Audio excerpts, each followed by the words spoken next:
Hi folks, Sean from 333 Performance. Today we're going to take a little time and talk about why you should tune your Harley Davidson motorcycle when you go through and make changes to this engine.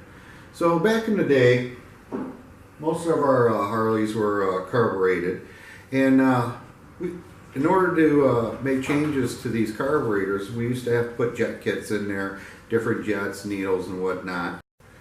Okay, with today's technology and using throttle bodies, the way we tune these are totally different than what we used to do with carburetors. Now we have to map the bike. So we got to go into the ECM, change the ECM, and tell it what kind of changes that we want to make.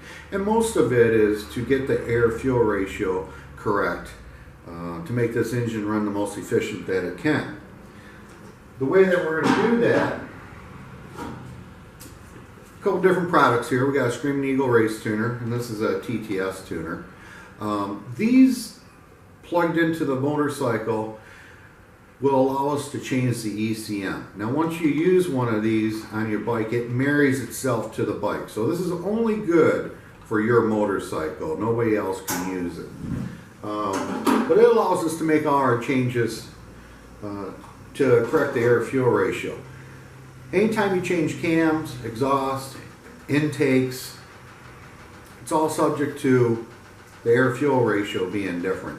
So we gotta put this bike on the dyno and we dial it back into where it needs to be. So it runs the coolest, best fuel mileage, and the most efficient. So we're gonna take a little bit of time. We're gonna show you the dyno. We already have a 2014 Screaming Eagle Road King mocked up on there. So it has a 110 cubic inch engine. We're going to run a baseline on this bike. It does have a couple modifications already made to it, such as an air cleaner and a set of slip-on exhaust. So these bikes run really, really good. Once you put some kind of performance upgraded exhaust, like I said, it came with the air cleaner already. And now we're just going to dial it all in. Some of the things that we're going to fix on this bike that are normally common would be like a decel pop situation where you let off the throttle and it goes pop, pop, pop, pop, pop, pop off the exhaust. It's annoying. It's not that it's a bad thing, but it is annoying when you're driving these bikes. So we're going to work on fixing that. A lot of the bikes with the new fly-by-wire systems have a throttle lag in them. So you guys out there that know that when you're driving your bikes and you just get them brand new, you're trying to go around a corner, there's like a little dead spot in them. So with the tuning system that we use, we can correct a lot of the issues that these bikes have.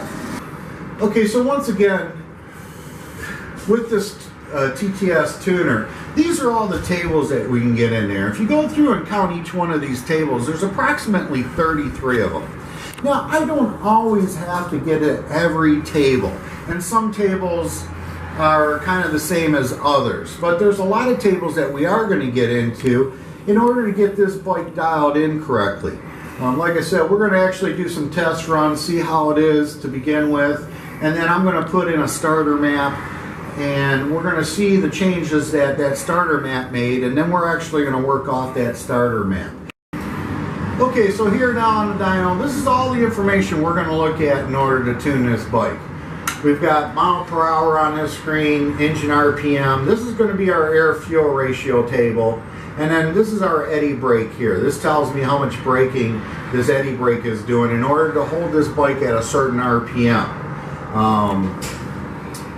This is also part of the tuning program, and they're going to tell us everything from our engine temperature, head temperature, air intake temperature, warm-up air-fuel ratio. So there's a lot of things that I'm looking at here, especially the throttle position and map table here. A lot of the bikes are tuned off a map, some are off throttle position. A lot of guys find it hard to tune off a map, so they've gone back to a throttle position table to make it a little bit easier for us tuners to be able to tune these bikes and dial them in a little bit better. So that being said, we're going to get everything started up. We're going to do some test runs and see where this bike is. But I'll be watching all this info, and it's not going to make a whole lot of sense to you people, but you'll see what we do to actually make some changes here.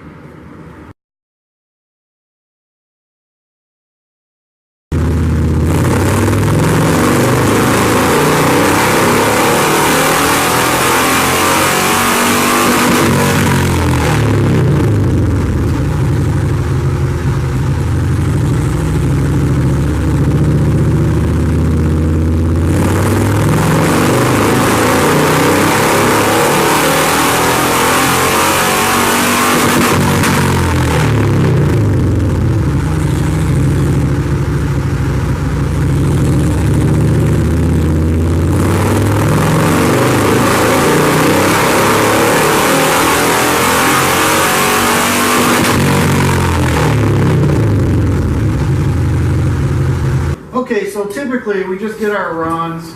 There's a lot of info here, a lot of people won't understand. But we're going to go back over to our dyno section here. And this is our air-fuel ratio. This is going to be our horsepower and our torque right now. So I can open all these up. This little red line is 13.5 in the air-fuel ratio. So the full throttle on this isn't terrible. It's a little leaner than I'd like right in this area. We're going to clean some of this up.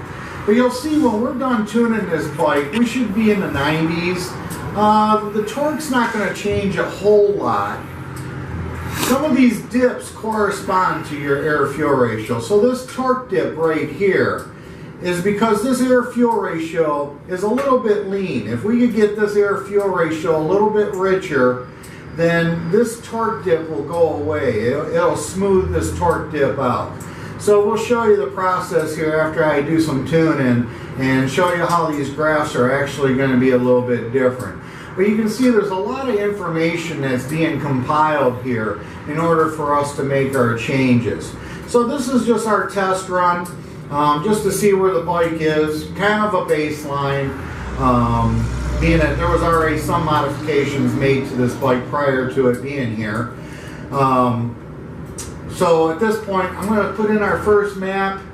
We're going to kind of go through, do the same thing, and see what improvements, and see if this, for the full throttle part of it at least, if this changes our air-fuel ratio here. There was a lot of lean spots as we were watching the dyno in the first part that were around 18 to 1 AFR. So as you're watching this graph here, it's got different colors. We want to stay in the green as much as possible. When it's in the red here, it's too lean. It might be getting really good fuel mileage, but it's heating that engine up and it could possibly do some damage. In the blue, that's too rich. So we'd like to try to stay in this green if we can. Under acceleration, you're going to hit this blue because you want a big squirt of fuel to make it take off, but that's a little bit much as far as what we're going to go through to do today.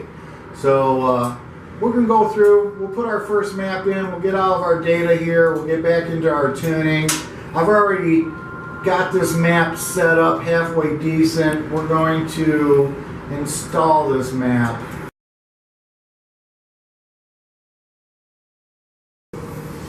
Okay, so we did our first set of runs, kind of test it. I just dropped a map into it. I'm going to start the bike back up. We're going to go through and do the same exact test and kind of compare apples to apples. My map versus their map. And it shouldn't be too far off. It should be pretty close to the same. But the dyno will let us know, and then we'll make our changes after that.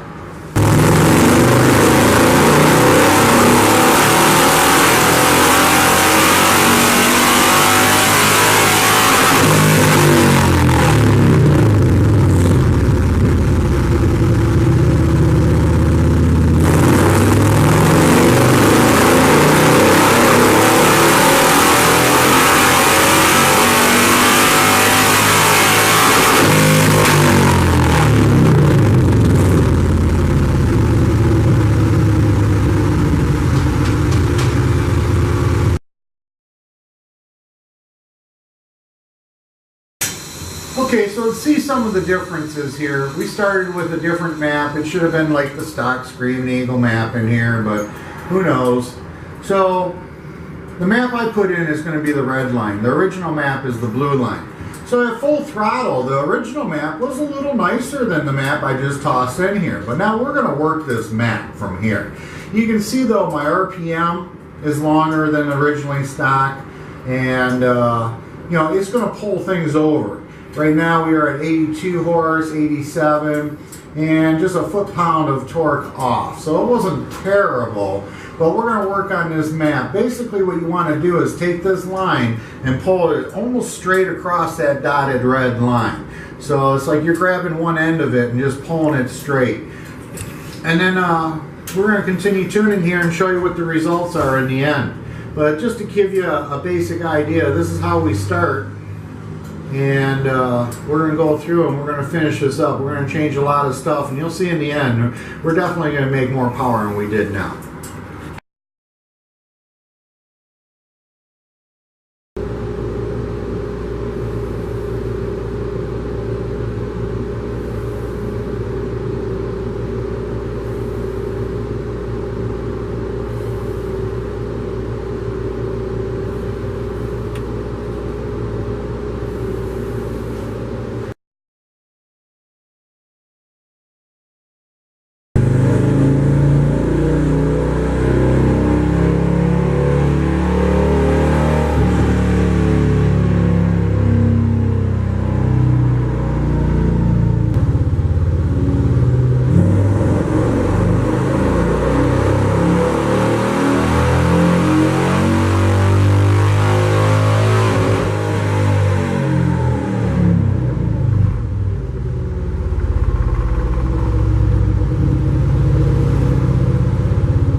Okay, so I'm pretty much done tuning the bike. I got one little blip in there that I need to fix, but for time restraints here, we're just going to kind of call it what it is here. But as you see, when the bike came in and I already had some of the stuff done, it was at 87 horse and 105 foot-pounds of torque. But after tuning it, you can see we've gained quite a bit, 94 horsepower and 115 pounds of torque.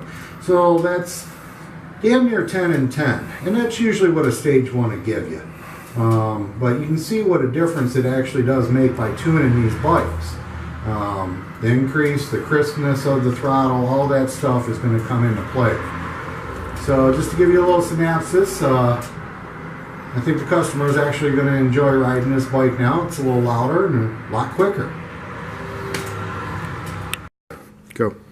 So I hope this video helped explain the process of why we dyno tune our motorcycles after we make engine changes. If you have any questions about the tuning, or if you'd like to see us do another video on something else to do with Harleys, then please contact us at 333performance@gmail.com. Thanks.